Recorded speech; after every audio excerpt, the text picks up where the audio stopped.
Coming to you live from my car, this is Andrew Van Roy. Andrew Van Roy has been doused in flame and has arisen as the Saint of the Flame. Yes, I have changed my channel name. This was for job-related reasons. We're not going to get into that. It's no big deal, but I didn't want my real name here on YouTube, at least flaunting around. But I'm still the Andrew Van Roy you know and love, just slightly rebranded. But today, I have been requested to share about my new saga that I'm running for Within the Ring of Fire, called The Children of Pelgan. I'm doing a little bit of a session recap for you guys. I'm going to try and keep it short.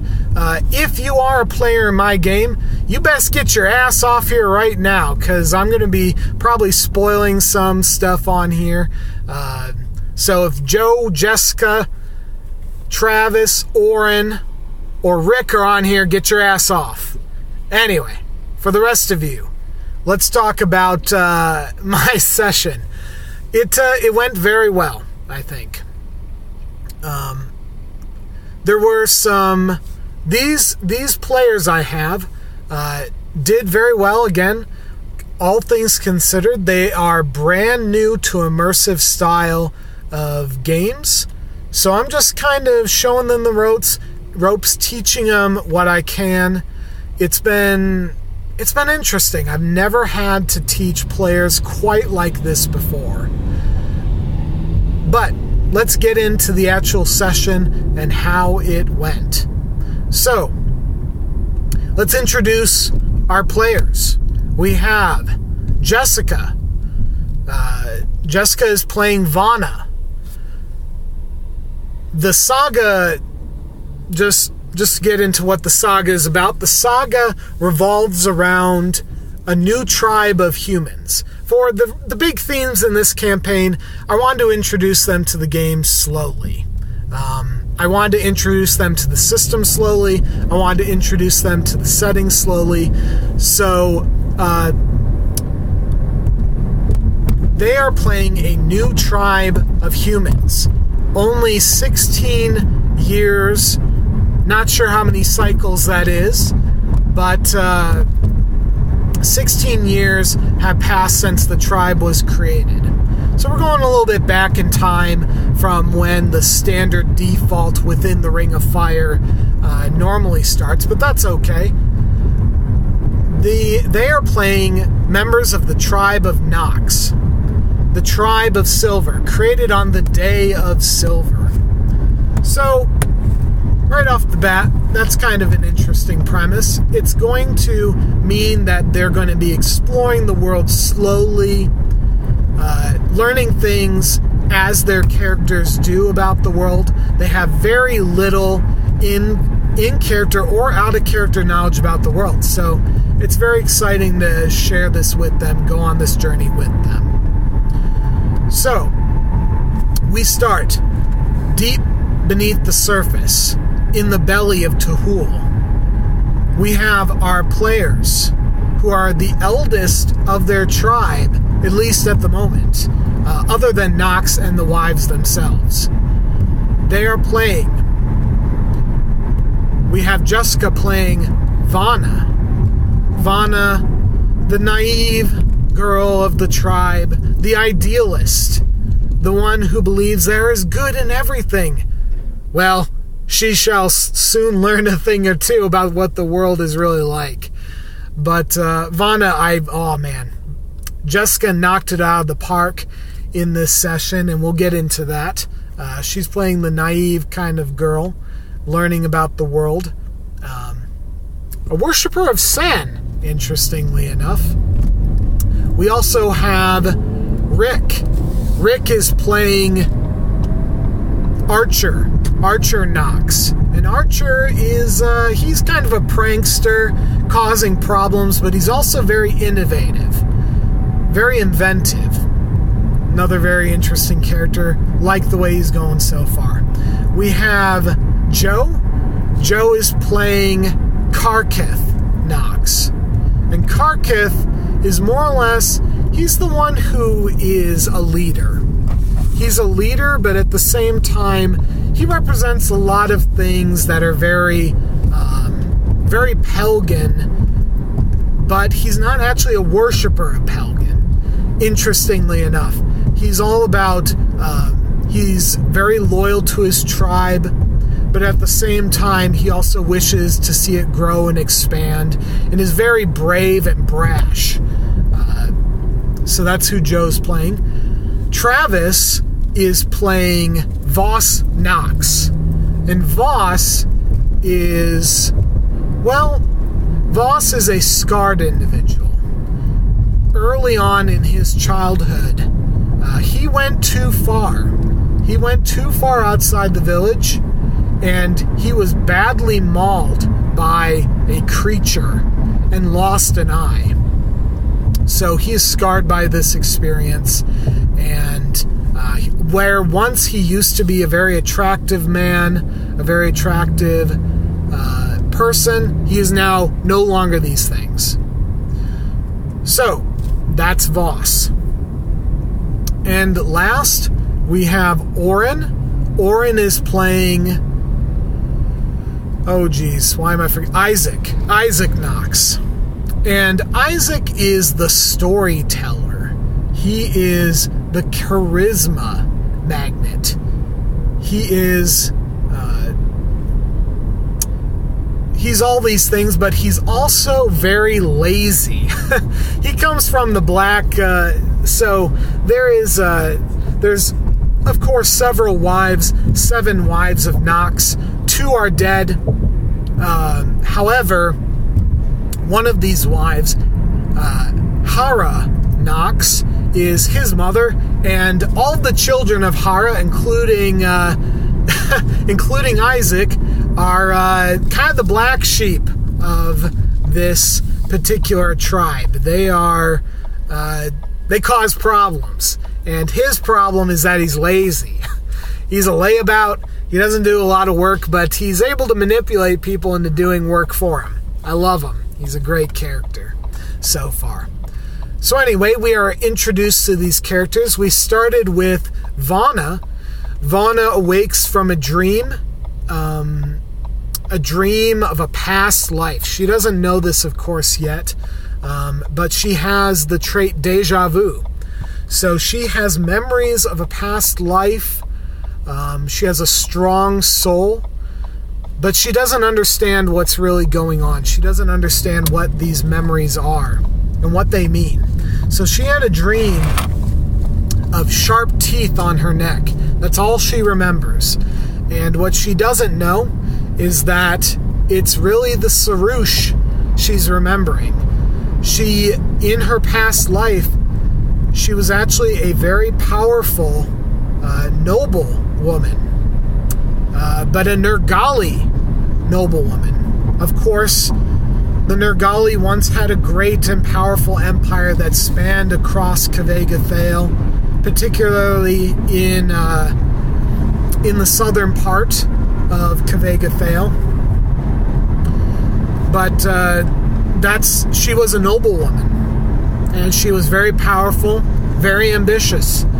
Almost a very different person than Vanna is now. But this is what she was, and slowly over time we will reveal these things to her. But she has memory of teeth on her neck. She awakens in her family hut. She talks to her mother about it, but her mother doesn't really understand either. Of course, her mother is a wise woman, Ellie Knox. Vanna's true mother was killed, but these things have not been revealed to her. But anyway, so Ellie Knox is her adopted mother. Ellie is the wise woman of the tribe. She knows many things, and she teaches the young children of the tribe all sorts of things. But regardless, Vanna feels that something is wrong, and something is very wrong. Her brother Cyrus is missing. But before she finds out about that, She is called by Nox, the Nox, as he is sometimes called. She is called to a test of adulthood. All the player characters, who are all the eldest children of the tribe, are called by Nox to complete a test of adulthood. And, however, before this test can be administered, they're all called together. They introduce each other. The dialogue is, to be honest, pretty stilted. My players are still getting used to playing in character, staying in character. I'm trying to encourage them as much as possible, but kind of evaluate how they're doing. They do all right. Again, some of them are really not using terms like I, which they really should when they're playing in character. Some of it is devoid of emotion, which they really should have at least some emotion. The selling is all over the place, but we'll get into that in a moment. But anyway, they're called together by Nox, and that is where it is revealed that Cyrus is missing. Ellie's adopted brother. Also, it happens to be Karkith, Joe's character. It's his brother as well, his direct brother. His younger brother is missing, a 4-year-old child. They search everywhere, but they can't find him. They look all over the village. They look in the river. They can't find him. So, Nox tasks them all with finding him. They find out that one of their brothers, of course, it has to be one of Isaac's brothers, a horrible brother. He was sleeping on watch, and Cyrus snuck past him, so he gets chewed out, of course, and that was a great scene. Lots of good role playing in that particular scene. I like that. Joe was strangling, of course, this man, but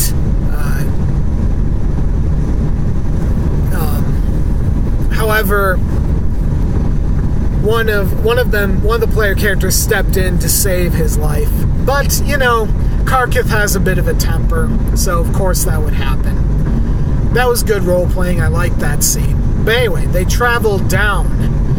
After they've grabbed their gear, they head down further into the belly of Tahul, into areas that these characters have not necessarily been very far into before. They go through the Mushroom Grove, one of the caverns down here, an old hunting ground of the tribe, but of course the tribe is running a lot out of food.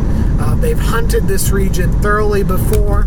I go into description, of course, about how the ghost fish of this area are dwindling. There's not much game to be found. So I'm setting stuff up for some foreshadowing in the future of some events that will happen where they will be forced to leave this area in search of new food. But they search the Mushroom Grove, they follow the trail, they can't find Cyrus. They continue deeper. So, continuing deeper into Tahul, they move into a whole new cavern. But before they get there, they're hit by a sudden shaking of the ground around them, of this very stone around them. I describe how this is a terrifying event for all of them, as they've never felt this feeling before of the earth shaking. Again, the role-playing was kind of mixed. Vanna or Jessica did a good job role-playing being terrified. The others did okay. So, after that event, they move into what I call the Flowing Rock Cavern.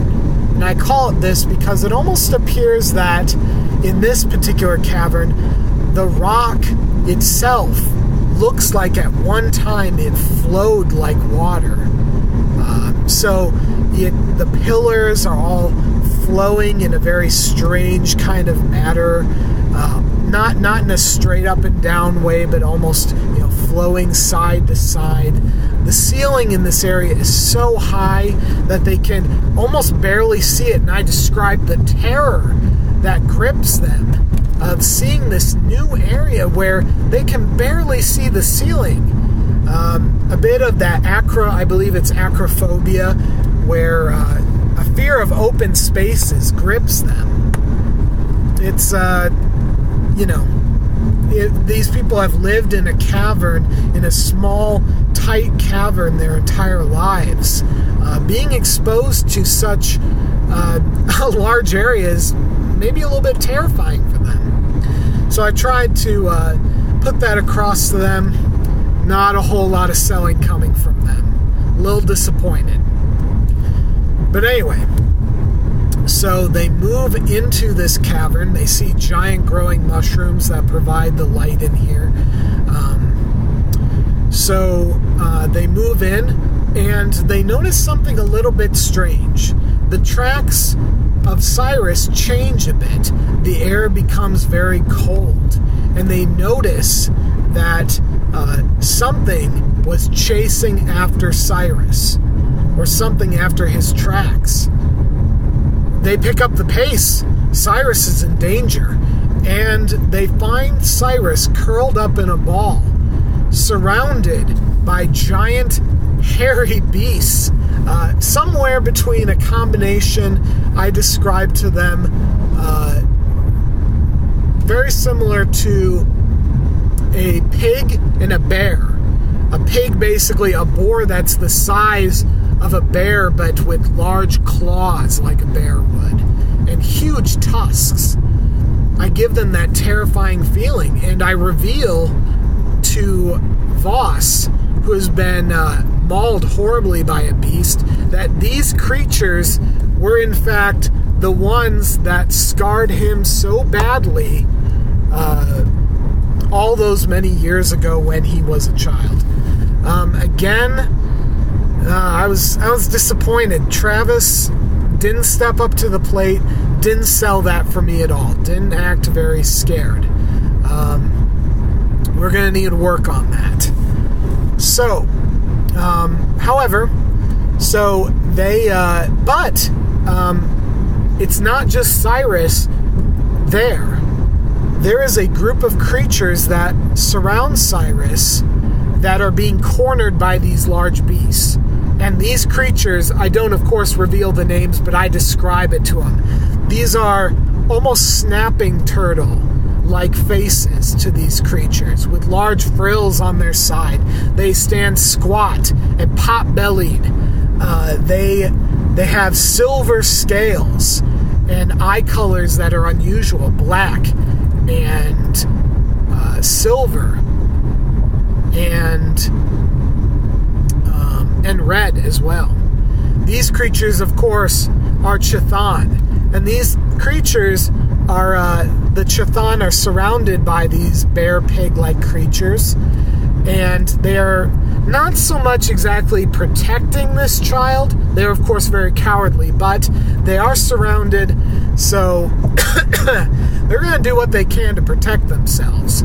And they, of course, don't know it, but they were very interested in this human child. They had never seen something quite like this before, but as they were examining this human child, they are surrounded by these horrific beasts.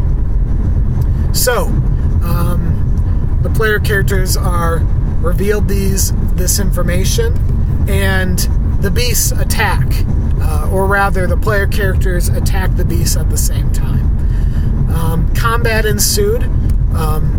Again, I got some very mixed amounts of role-playing in this particular description, in this particular fight. Vanna did Jessica did a fantastic job here. Kudos to her. She, as they approached these beasts, she put her hand out to greet them. Almost, she's a bit of an animal tamer. she works a lot with animals, so she puts her hand out, expecting, maybe she can soothe these horrific creatures. But she had no luck, of course, and these creatures charged straight for her. So, as this happened, she ducked out of the way, and she helped out another party member. That's really what she's good at. So good role-playing on her part. The other players, again, had mixed amounts of role-playing. Isaac did a good job. Oren did a good job. He speared one of them right through the head, and brain matter splattered all over. Great scene. But eventually, although it was Archer, Rick's character, who was badly wounded in the fight, he did a good job of describing him being ripped down his torso, and he fell to the ground. Good description there.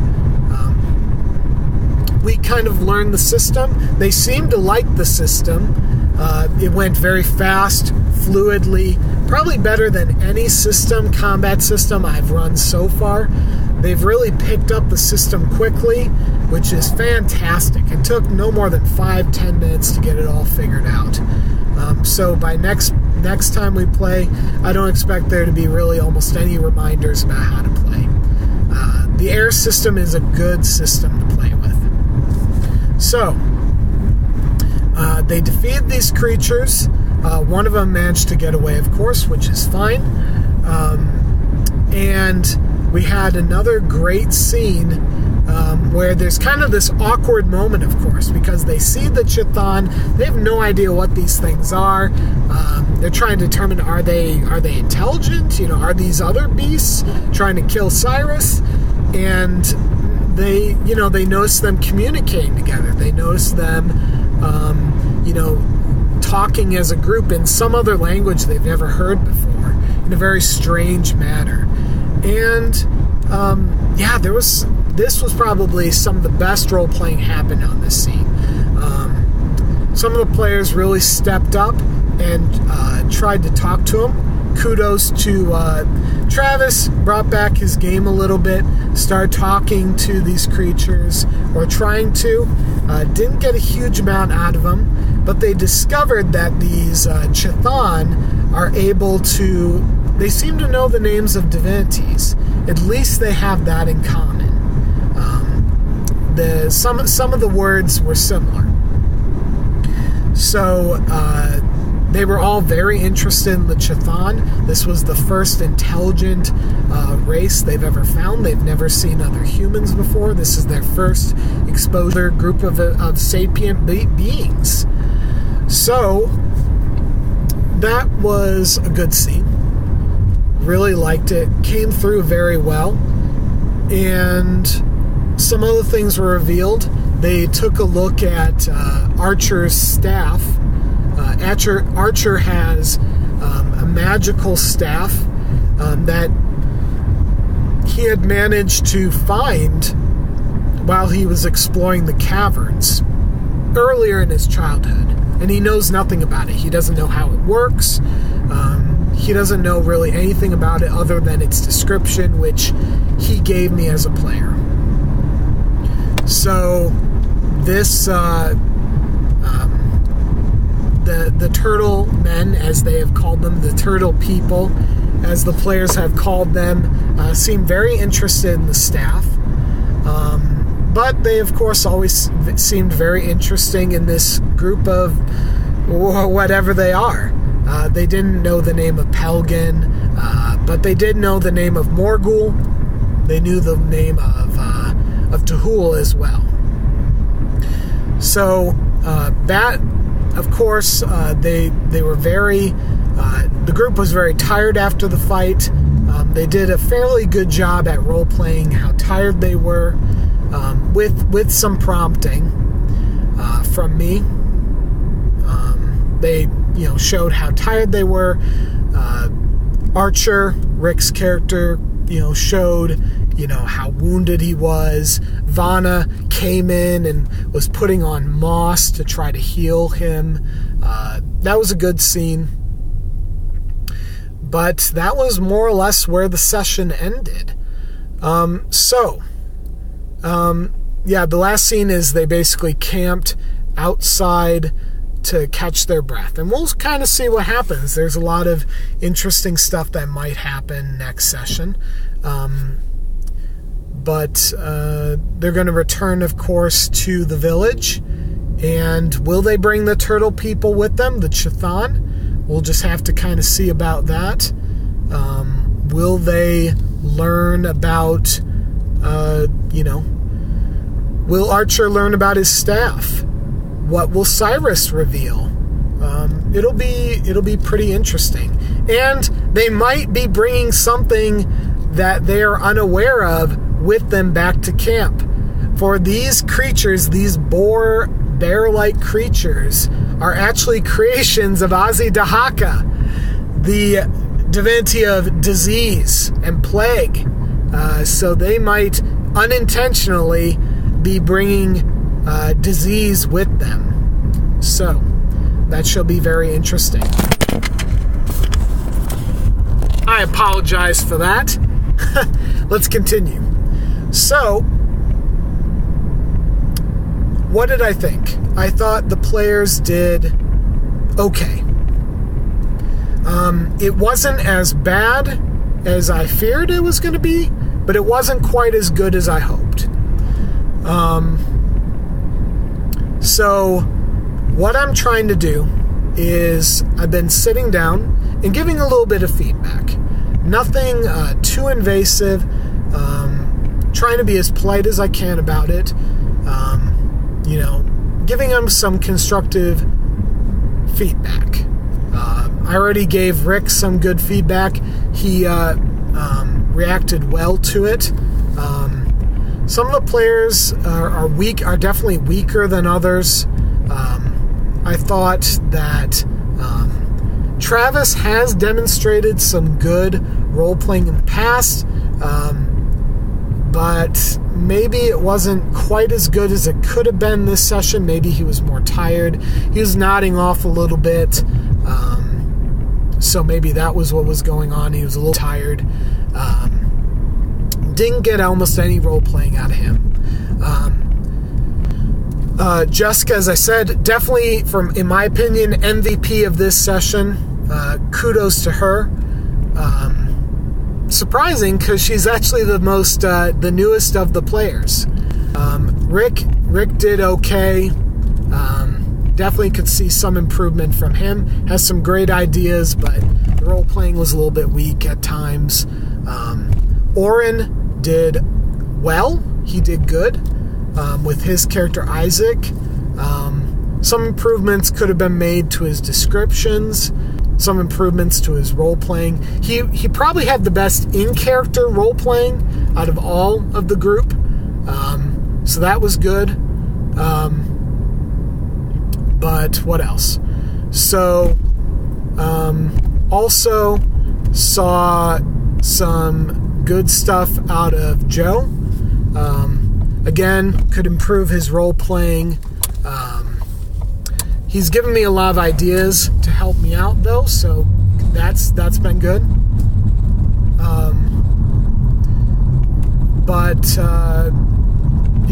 We'll kind of see how things go. But that's kind of my recap of Session 1. Hopefully that hasn't gone on too long, but we'll see how things go. I will talk to you guys later. See ya.